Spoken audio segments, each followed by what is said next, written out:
ಮಹತ್ತರ ಅಂಶವನ್ನು ಸಹ ತಿಳಿಸಿದ್ದಾರೆ.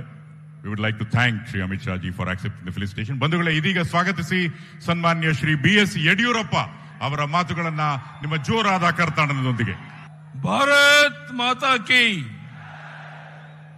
ಮಾನ್ಯ ಪ್ರಧಾನಿ ನರೇಂದ್ರ ಮೋದಿ ಜಿ ಅವರಿಗೆ, ಅಮಿತ್ ಶಾ ಜಿ ಅವರಿಗೆ ಭಾರತ್ ಮಾತಾ ಕಿ. ವೇದಿಕೆ ಮೇಲಿರುವಂತ ಸಮಸ್ತ ಪೂಜ್ಯ ಮಠಾಧೀಶರ ಮತ್ತು ಜಗದ್ಗುರುಗಳಿಗೆ ನನ್ನ ಭಕ್ತಿಪೂರ್ವಕ ಸಾಷ್ಟಾಂಗ ನಮಸ್ಕಾರವನ್ನು ಅರ್ಪಿಸುತ್ತಾ, Honorable Home Minister Shri Amit Shah ji and I beloved people of Karnataka, this day is not a celebration of an individual. It is a celebration of 5 decades of our shared journey of struggles faced together, victorious earned together, and enduring both with the people of Karnataka. From the streets of Shikaripura to the steps of Vidhana Saudha, my journey has been shaped by the tireless efforts of our Karyakartas and the blessings of our farmers. I stand here today with a heart full of gratitude. ಇದು ನನ್ನ ಜೀವನದ ಪರ್ವ ದಿನ, ನಿಮ್ಮ ಅಭಿಮಾನದಲ್ಲಿ ನನ್ನ ತೇಲಿಸಿದ ದಿನ. ನನ್ನ ಪ್ರೀತಿಯ ಕರುನಾಡ ಜನತೆಗೆ ನನ್ನ ಪ್ರೀತಿಯ ಕೃತಜ್ಞತೆಯ ನಮಸ್ಕಾರ. ಇದು ನನ್ನ ಕೃತಜ್ಞತೆ ಹೇಳುವ ಕಾಲ. ಬಂಧುಗಳೇ, ಇಂದು ನಾನು ರಾಜಕಾರಣಿಯಾಗಿ ನಿಂತಿಲ್ಲ. ಇಂದು ನಾನು ನಿಮ್ಮೆಲ್ಲರ ಬಂಧುವಾಗಿ, ನಿಮ್ಮೆಲ್ಲರ ಹೆತ್ತು ಬೆಳೆಸಿದ ಮಗನಾಗಿ ನಿಮ್ಮೆದುರು ನಿಂತಿದ್ದೇನೆ. ಮದಕರ ನಾಯಕ ಆಳಿದ ನಾಡು, ವೀರವನಿತೆ ಓನಕ್ಕ ಓಬವ್ವ ಜನ್ಮ ತಾಳಿದ ಭೂಮಿ, ಶರಣಶ್ರೇಷ್ಠರು ನಡೆದಾಡಿದ ತಪೋವನ, ಐತಿಹಾಸಿಕ ಚಿತ್ರದುರ್ಗ ಇಂದು ಕನ್ನಡ ನಾಡಿನ ಮೂಲೆ ಮೂಲೆಯಿಂದ ಹರಿದು ಬಂದಿರುವ ನಿಮ್ಮ ಅಭಿಮಾನದ ಜನಸಾಗರದ ಮುಂದೆ ನಿಂತಿರುವ ನನಗೆ ಅಕ್ಷರಶಃ ಇಂದು ಮಾತು ಹೊರಬರುತ್ತಾ ಇಲ್ಲ. 50 ವರ್ಷಗಳು ನಿಮ್ಮೊಂದಿಗೆ ಕಳೆದ ಸಂದರ್ಭವನ್ನ ಈ ರೀತಿ ಅಭಿಮಾನದ ಹೊಳೆಯಲ್ಲಿ ನನ್ನನ್ನು ತೋರಿಸಿ ಸಡಗರ ಪಡುತ್ತಿರುವುದಕ್ಕೆ ನಾನು ಜನ್ಮಾಂತರಕ್ಕೂ ನಿಮಗೆ ಋಣಿಯಾಗಿದ್ದೇನೆ.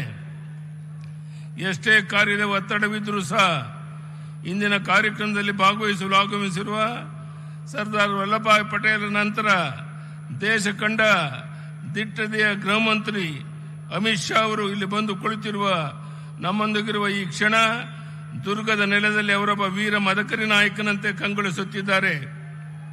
ಏಕೆಂದರೆ ದೇಶ ಕಂಡಂತಹ ಶ್ರೇಷ್ಠ ಪ್ರಧಾನಿ ಸ್ವಾತಂತ್ರ್ಯಾನಂತರ ಭಾರತವನ್ನು ಮುಗಿಲೆತ್ತರಕ್ಕೆ ಕೊಂಡೊಯ್ಯಲು, ವಿಶ್ವದ ಮುಂಚೆಲೆಗೆ ಭಾರತವನ್ನು ಮೊದಲ ಸ್ಥಾನದಲ್ಲಿ ನಿಲ್ಲಿಸಲು ಸಂಕಲ್ಪ ತೊಟ್ಟು ದುಡಿಯುತ್ತಿರುವ ನಮ್ಮ ನೆಚ್ಚಿನ ಪ್ರಧಾನಿ ನರೇಂದ್ರ ಮೋದಿ ಅವರಿಗೆ ಹೆಗಲು ಕೊಟ್ಟು ರಾಷ್ಟ್ರವನ್ನು ಉಳಿಸುವುದಕ್ಕೆ ಅಮಿತ್ ಶಾ ಜಿ ಅವರ ಅನರ್ಷೆ ದುಡಿತಾ ಇದ್ದಾರೆ.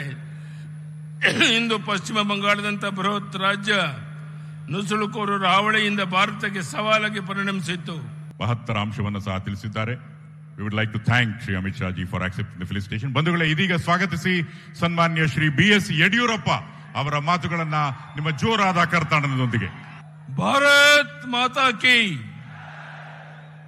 ಮಾನ್ಯ ಪ್ರಧಾನಿ ನರೇಂದ್ರ ಮೋದಿ ಜಿ ಅವರಿಗೆ, ಅಮಿತ್ ಶಾ ಜಿ ಅವರಿಗೆ ಭಾರತ್ ಮಾತಾ ಕಿ. ವೇದಿಕೆ ಮೇಲಿರುವಂತ ಸಮಸ್ತ ಪೂಜ್ಯ ಮಠಾಧೀಶರ ಮತ್ತು ಜಗದ್ಗುರುಗಳಿಗೆ ನನ್ನ ಭಕ್ತಿಪೂರ್ವಕ ಸಾಷ್ಟಾಂಗ ನಮಸ್ಕಾರವನ್ನು ಅರ್ಪಿಸುತ್ತಾ, Honorable Home Minister Shri Amit Shah ji and I beloved people of Karnataka, this day is not a celebration of an individual.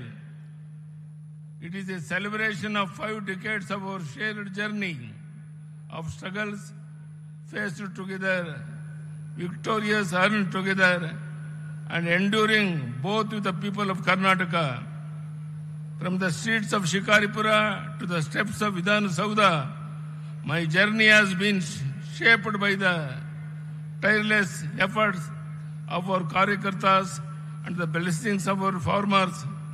I stand here today with a heart full of gratitude. ಇದು ನನ್ನ ಜೀವನದ ಪರ್ವ ದಿನ. ನಿಮ್ಮ ಅಭಿಮಾನದಲ್ಲಿ ನನ್ನನ್ನು ತೇಲಿಸಿದ ದಿನ. ನನ್ನ ಪ್ರೀತಿಯ ಕರುನಾಡ ಜನತೆಗೆ ನನ್ನ ಪ್ರೀತಿಯ ಕೃತಜ್ಞತೆಯ ನಮಸ್ಕಾರ. ಇದು ನನ್ನ ಕೃತಜ್ಞತೆ ಹೇಳುವ ಕಾಲ. ಬಂಧುಗಳೇ, ಇಂದು ನಾನು ರಾಜಕಾರಣಿಯಾಗಿ ನಿಂತಿಲ್ಲ. ಇಂದು ನಾನು ನಿಮ್ಮೆಲ್ಲರ ಬಂಧುವಾಗಿ, ನಿಮ್ಮೆಲ್ಲರ ಹೆತ್ತು ಬೆಳೆಸಿದ ಮಗನಾಗಿ ನಿಮ್ಮೆದುರು ನಿಂತಿದ್ದೇನೆ. ಮದಕರ ನಾಯಕ ಆಳಿದ ನಾಡು, ವೀರವನಿತೆ ಓನಕ್ಕ ಓಬವ್ವ ಜನ್ಮ ತಾಳಿದ ಭೂಮಿ, ಶರಣಶ್ರೇಷ್ಠರು ನಡೆದಾಡಿದ ತಪೋವನ, ಐತಿಹಾಸಿಕ ಚಿತ್ರದುರ್ಗ ಇಂದು ಕನ್ನಡ ನಾಡಿನ ಮೂಲೆ ಮೂಲೆಯಿಂದ ಹರಿದು ಬಂದಿರುವ ನಿಮ್ಮ ಅಭಿಮಾನದ ಜನಸಾಗರದ ಮುಂದೆ ನಿಂತಿರುವ ನನಗೆ ಅಕ್ಷರಶಃ ಇಂದು ಮಾತು ಹೊರಬರುತ್ತಾ ಇಲ್ಲ. 50 ವರ್ಷಗಳು ನಿಮ್ಮೊಂದಿಗೆ ಕಳೆದ ಸಂದರ್ಭವನ್ನ ಈ ರೀತಿ ಅಭಿಮಾನದ ಹೊಳೆಯಲ್ಲಿ ನನ್ನನ್ನು ತೋರಿಸಿ ಸರಳಗರ ಪಡುತ್ತಿರುವುದಕ್ಕೆ ನಾನು ಜನ್ಮ ಜನ್ಮಾಂತರಕ್ಕೂ ನಿಮಗೆ ಋಣಿಯಾಗಿದ್ದೇನೆ.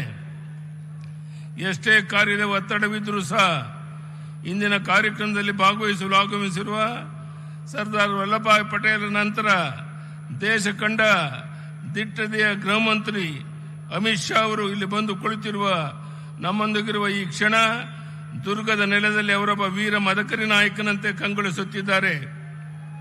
ಏಕೆಂದರೆ ದೇಶ ಕಂಡಂತಹ ಶ್ರೇಷ್ಠ ಪ್ರಧಾನಿ ಸ್ವಾತಂತ್ರ್ಯಾನಂತರ ಭಾರತವನ್ನು ಮುಗಿಲೆತ್ತರಕ್ಕೆ ಕೊಂಡೊಯ್ಯಲು, ವಿಶ್ವದ ಮುಂಚೆಲೆಗೆ ಭಾರತವನ್ನು ಮೊದಲ ಸ್ಥಾನದಲ್ಲಿ ನಿಲ್ಲಿಸಲು ಸಂಕಲ್ಪ ತೊಟ್ಟು ದುಡಿಯುತ್ತಿರುವ ನಮ್ಮ ನೆಚ್ಚಿನ ಪ್ರಧಾನಿ ನರೇಂದ್ರ ಮೋದಿ ಅವರಿಗೆ ಹೆಗಲು ಕೊಟ್ಟು ರಾಷ್ಟ್ರವನ್ನ ಉಳಿಸುವುದಕ್ಕೆ ಅಮಿತ್ ಶಾಜಿ ಅವರ ಅನರ್ಷೆ ದುಡಿತಾ ಇದ್ದಾರೆ.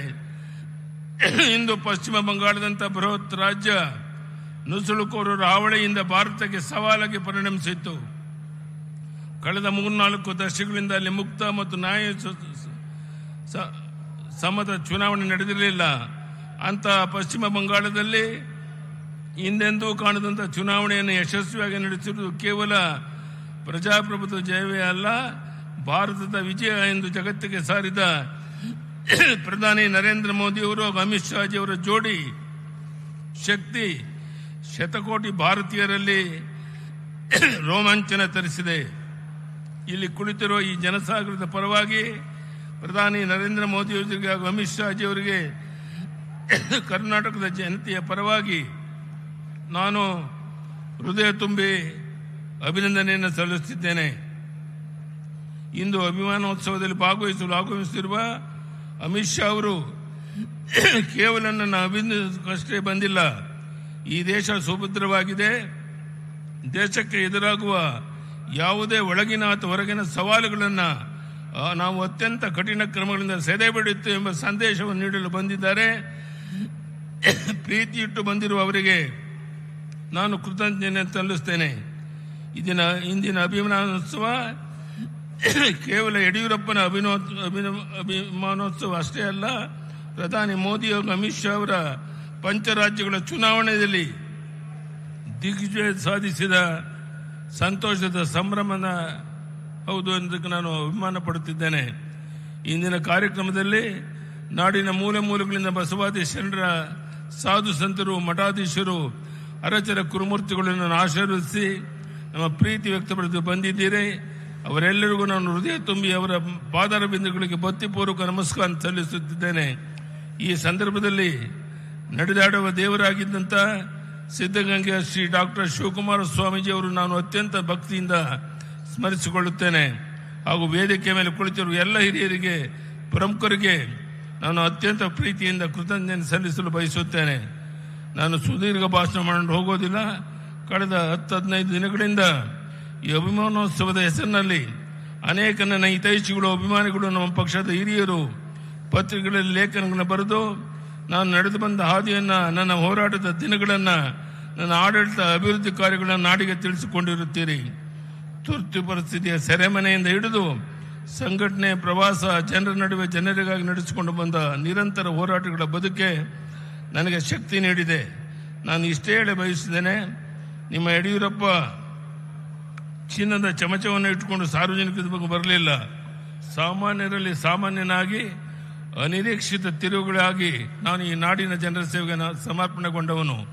ಭೂಕೆರೆಯಲ್ಲಿ ಜನ್ಮ ತಾಳಿ ಶಿಕಾರಿಪುರವನ್ನು ಕರ್ಮಗಿಸಿಕೊಂಡು ಸಂಕಷ್ಟದ ರೈತರ ಸಮಸ್ಯೆಗಳು ನೊಂದ ಬಡವರ ಜನತೆಗಾಗಿ ನನ್ನ ತಾಯಂದಿರ ಸಹೋದರರ ಕಣ್ಣೀರು ಒರೆಸುವ ಯೋಜನೆಗಳನ್ನು ರೂಪಿಸುವುದಕ್ಕಾಗಿ ಅಕ್ಕ ಮಹಾದೇವಿ ಹುಟ್ಟಿದ ಶಿಕಾರಿಪುರದಿಂದ ಬಂದು ಲಿಂಗ ಸಮಾನತೆ ಎತ್ತಿ ಹಿಡಿಯಲು ಹೆಣ್ಣು ಶಿಶುಗಳನ್ನು ಭ್ರೂಣ ಹಂತದಲ್ಲೇ ರಕ್ಷಿಸಲು ಭಾಗ್ಯಲಕ್ಷ್ಮಿ ಯೋಜನೆಯನ್ನು ತಂದದ್ದು ನನಗೆ ಸಾರ್ಥಕ ಭಾವನೆ ಮೂಡಿಸಿದೆ.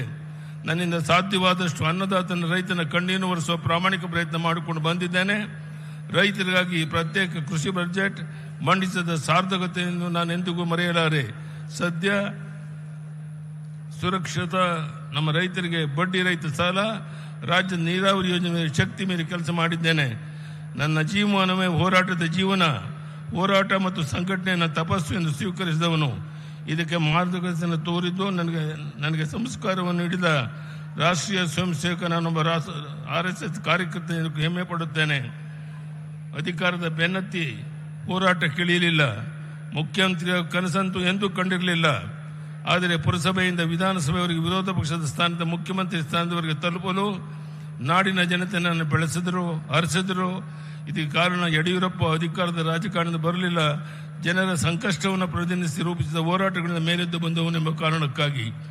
ಅಣ್ಣ ಬಸವಣ್ಣ ಹೇಳಿದ ಇವ ನಾರವ ಎಂದು ಜನ ಕೇಳಲಿಲ್ಲ. ಯಡಿಯೂರಪ್ಪ ಇವ ನಮ್ಮವ ಎಂದು ಪ್ರೀತಿಯಿಂದ ಅಪ್ಪಿ ಆಶೀರ್ವದಿಸಿದ ಪರಿಣಾಮವಾಗಿ 50 ವರ್ಷಗಳ ನನ್ನ ಪಯಣ ಸಾರ್ಥಕವಾಗಿ ಪೂರ್ಣಗೊಳ್ಳಲು ಕಾರಣವಾಗಿದೆ. ಇಂದು ಪ್ರಧಾನಿ ನರೇಂದ್ರ ಮೋದಿ ಅವತಾರ ಪುರುಷದ ರೀತಿಯಲ್ಲಿ ಜನ್ಮವೆತ್ತಿ ಬಂದಿದ್ದಾರೆ. ಪ್ರಧಾನಿ ಹುದ್ದೆಯಲ್ಲಿ ಕುಳಿತು ರಾಷ್ಟ್ರವನ್ನು ಮುನ್ನಡೆಸುತ್ತಿದ್ದಾರೆ. ಅಮಿತ್ ಶಾ ಅವರು ಮೋದಿಜಿಯವರಿಗೆ ಹೆಗಲಾಗಿ ನಿಂತಿದ್ದಾರೆ. ಕೇಂದ್ರದ ಸಂಪುಟದ ಅನೇಕ ಸಚಿವರು ಈ ಪಡೆಯಲಿದ್ದಾರೆ. ರಾಷ್ಟ್ರೀಯ ಅಧ್ಯಕ್ಷರಾಗಿ ನಿತಿನ್ ನಬೀನ್ ಅವರನ್ನು ನೇಮಿಸುವ ಮೂಲಕ ಯುವಶಕ್ತಿಗೆ ಪ್ರೇರಣೆ ನೀಡಿದ್ದಾರೆ. ರಾಷ್ಟ್ರೀಯ ಮಟ್ಟದಲ್ಲಿ ಸಂಘಟನೆಗೆ ಸಂತೋಷ್ ಜಿ ಅವರನ್ನು ಸಮರ್ಪಿಸಿಕೊಂಡಿದ್ದಾರೆ. ಈ ದೇಶ ನಂಬರ್ 1 ಸ್ಥಾನಕ್ಕೆ ಏರಬೇಕಾದರೆ ಪ್ರಧಾನಿ ನರೇಂದ್ರ ಮೋದಿ ಅವರು ಕನಿಷ್ಠ ಇನ್ನೂ 10 ವರ್ಷವಾದರೂ ಈ ದೇಶವನ್ನು ಮುನ್ನಡೆಸಬೇಕಾಗಿದೆ. ಅವರ ಜೊತೆಗೆ ಅಮಿತ್ ಶಾ ಜಿ ಅವರು ರಾಷ್ಟ್ರವನ್ನು ಕಟ್ಟಲು ದುಷ್ಟರಿಂದ ದೇಶ ರಕ್ಷಿಸಲು ಶಾಂತಿ ಸಮೃದ್ಧಿಯನ್ನು ನೆಲೆಬೀಡಾಗಿ ಮಹಾಸೇನಾನಿಯಂತೆ ತಮ್ಮ ಕಾಯಕ ಮುಂದುವರಿಸಬೇಕಾಗಿದೆ. ಭವಿಷ್ಯದಲ್ಲಿ ಭಾರತದ ಕನಸು ಸಾಕಾರವಾಗಲಿದೆ. ಅದನ್ನು ಕಣ್ತುಂಬಿಕೊಳ್ಳುವ ಅವಕಾಶ ನಮಗೆ ಕರುಣಿಸಿದ್ದಾನೆ. ಅದೇ ನಮ್ಮ ಜೀವನದ ಸೌಭಾಗ್ಯ. ನಮ್ಮ ಪಕ್ಷವನ್ನು ಕಟ್ಟಿದ ಶ್ಯಾಮ ಪ್ರಸಾದ್ ಮುಖರ್ಜಿ, ದೀನ್ ದಯಾಳ್ ಉಪಾಧ್ಯಾಯ, ಶ್ಯಾಮ ಪ್ರಸಾದ್ ಅವರ ಮಾತೃ ನೆಲ ಪಶ್ಚಿಮ ಬಂಗಾಳದಲ್ಲಿಂದು ಕಮಲ ಹರಳಿ ಪ್ರಜ್ವಲಿಸುತ್ತಿರುವುದಂತೂ ಭಾರತಾಂಬೆಯ ಮಡಿಲನ್ನು ಉಳಿಸುವುದಕ್ಕಾಗಿ ಶತಮಾನಗಳಿಂದ ತಮಸ್ಸು ತ್ಯಾಗ ಬಲಿದಾನಗೈದ ನೂರಾರು ಆತ್ಮಗಳು ಇಂದು ಸಂತೃಪ್ತ ಭಾವ ಹೊಂದಿರುವುದು ಎಂದು ನನ್ನ ನಂಬಿಕೆ. 50 ವರ್ಷ ಕಾಲ ನಿಮ್ಮ ಯಡಿಯೂರಪ್ಪನನ್ನ ಪ್ರೀತಿಯಿಂದ ಸಲಹಿದ್ದೀರಿ, ಅಭಿಮಾನದಿಂದ ಬೆಳೆಸಿದ್ದೀರಿ, ನನ್ನ ಹೋರಾಟಕ್ಕೆ ಶಕ್ತಿ ಕೊಟ್ಟಿದ್ದೀರಿ. ಮುಖ್ಯಮಂತ್ರಿ ಸ್ಥಾನದಲ್ಲಿ ಕುಳಿತು ಅಧಿಕಾರದಲ್ಲಿದ್ದಾಗ ಬೆಳಕು ತೋರಿದ್ದೀರಿ. ಈ ಋಣ ಎಂದಿಗೂ ತೀರಿಸಲಾಗುವುದೆಂದು ಮತ್ತೆ ಹೇಳುತ್ತಾ ನನ್ನ ಕಡೆಯ ಉಸಿರಿರುವ ತನಕ ವಿರಮಿಸುವ ಪ್ರಶ್ನೆ ಇಲ್ಲ. ವಿರಮಿಸುವ ಪದ ನನ್ನ ಹತ್ತಿರ ಸುಳಿಯುವುದೂ ಇಲ್ಲ. ನನಗೆ ದೇವರು ಶಕ್ತಿ ಕೊಟ್ಟಿರುವ ತನಕ ಸಂಘಟನೆ ಹೋರಾಟವನ್ನು ನಾಡಿಗಾಗಿ, ದೇಶಕ್ಕಾಗಿ, ಪಕ್ಷಕ್ಕಾಗಿ ಮತ್ತೊಮ್ಮೆ ನಾನು ಪ್ರಾಮಾಣಿಕ ಪ್ರಯತ್ನ ಮಾಡ್ತೇನೆ ಅನ್ನೋ ಮಾತನ್ನು ಹೇಳ್ತಾ, Amit Shah G, I assure you that the people of Karnataka stand united with the vision of Vikasit Bharat under the leadership of our Honorable Prime Minister Narendra Modi ji. I will travel the length and breadth of Karnataka, connect with the people to seek their blessing for the case of strengthening the nation. ಈ ಮಾತನ್ನ ಹೇಳ್ತಾ ಇವತ್ತು ಅಮಿತ್ ಶಾ ಜಿಯವರು ಪಶ್ಚಿಮ ಬಂಗಾಳದಲ್ಲಿ ಅಂತ ಕಾರ್ಯಕ್ರಮಗಳು ಇದ್ರೂ ಸಹ ಸಮಯವನ್ನು ಮಾಡಿಕೊಂಡು ಇಲ್ಲಿಗೆ ಬಂದು ನಮಗೆಲ್ಲರಿಗೂ ಆಶೀರ್ವಾದ ಮಾಡಿದ್ದಾರೆ. ನಾನು ಅವರಿಗೆ ಮತ್ತೊಮ್ಮೆ ಅಭಿನಂದನೆಯನ್ನು ಸಲ್ಲಿಸ್ತಾ, ನಾನು ಕೊನೆಯದಲ್ಲಿ ಕೈ ಜೋಡಿಸಿ ನಿಮ್ಮಲ್ಲಿ ಪ್ರಾರ್ಥನೆ ಮಾಡುವಂಥದ್ದು, ತಾವು ಹೋಗಬೇಕಾದ್ರೆ ತುಂಬ ಶಾಂತ ರೀತಿಯಲ್ಲಿ ಬಸ್ಸುಗಳಲ್ಲಿ ಹೋದಾಗ ಯಾವುದೇ ಗೊಂದಲಗಳನ್ನು ಮಾಡಿಕೊಳ್ದೇನೆ, ನಾನು ಮುಂದೆ ತಾನು ಮುಂದೆ ಒಂದು ತೊಂದರೆಗೆ ಒಳಗಾಗ್ದೇನೆ ಅತ್ಯಂತ ಶಾಂತ ರೀತಿಯಲ್ಲಿ ನಿಮ್ಮ ಊರುಗಳನ್ನು ತಲುಪಬೇಕು ಅಂತ ಕೈ ಜೋಡಿಸಿ ಪ್ರಾರ್ಥನೆ ಮಾಡಿ ಇಲ್ಲಿ ಸೇರಿರುವಂಥ ಎಲ್ಲ ಬಂಧುಗಳಿಗೆ, ವಿಶೇಷವಾಗಿ ಇಷ್ಟು ದೊಡ್ಡ ಸಂಖ್ಯೆಯಲ್ಲಿ ಸ್ವಾಮೀಜಿಗಳು ಬಂದು ನಮಗೆ ಆಶೀರ್ವಾದ ಮಾಡಿದ್ದಾರೆ. ಎಲ್ಲ ಸ್ವಾಮೀಜಿಗಳವರಿಗೆ ನಾನು ಮತ್ತೊಮ್ಮೆ ತಲೆಬಾಗಿ ನಮಸ್ಕರಿಸುತ್ತಾ ತಮ್ಮೆಲ್ಲರಿಗೂ ವಂದಿಸಿ ನನ್ನ ಮಾತನ್ನು ಮುಗಿಸ್ತೇನೆ. ಬಲೋ ಭಾರತ್ ಮಾತಾ ಕಿ. ಧನ್ಯವಾದಗಳು, ನಮಸ್ಕಾರ. ಬಂಧುಗಳೇ, ಈ ಕಾರ್ಯಕ್ರಮದ ಮತ್ತೊಂದು ಪ್ರಮುಖ ಘಟ್ಟದತ್ತ ನಾವು ತೆರಳುತ್ತಾ ಇದ್ದೇವೆ. ಅದು ಶ್ರೀ BS ಯಡಿಯೂರಪ್ಪನವರಿಗೆ ಗೌರವವನ್ನ ಸಲ್ಲಿಸುವಂತಹ ಸಂದರ್ಭ.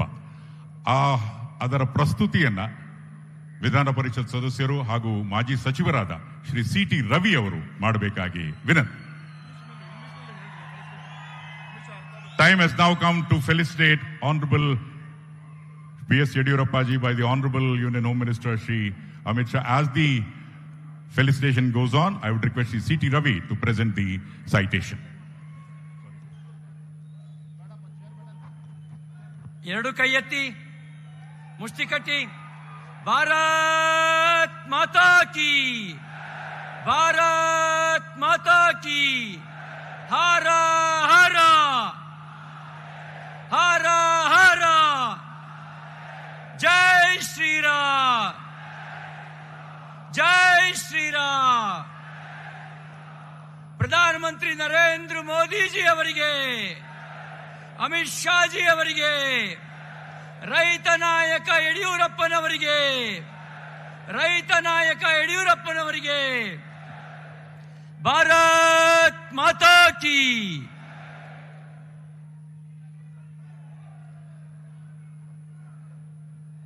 ಸನ್ಮಾನ್ಯ ಶ್ರೀ BS ಯಡಿಯೂರಪ್ಪನವರಿಗೆ ಸುವರ್ಣ ಅಭಿನಂದನೆಗಳು.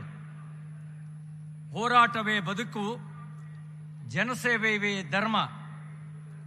ಜನಸೇವೆಯಲ್ಲಿ ಸಾರ್ಥಕ 50 ವರ್ಷ. ಅಭಿಮಾನಿಗಳ ಅಭಿಮಾನೋತ್ಸವ. ಸನ್ಮಾನ್ಯ ಶ್ರೀ BS ಯಡಿಯೂರಪ್ಪನವರೇ, ತಾವು ಮಂಡ್ಯ ಜಿಲ್ಲೆಯ ಬೂಕನಕೆರೆಯ ಬಡ ಕುಟುಂಬದಲ್ಲಿ ಜನಿಸಿ ಮುಂದೆ 4 ಬಾರಿ ಕರ್ನಾಟಕ ರಾಜ್ಯದ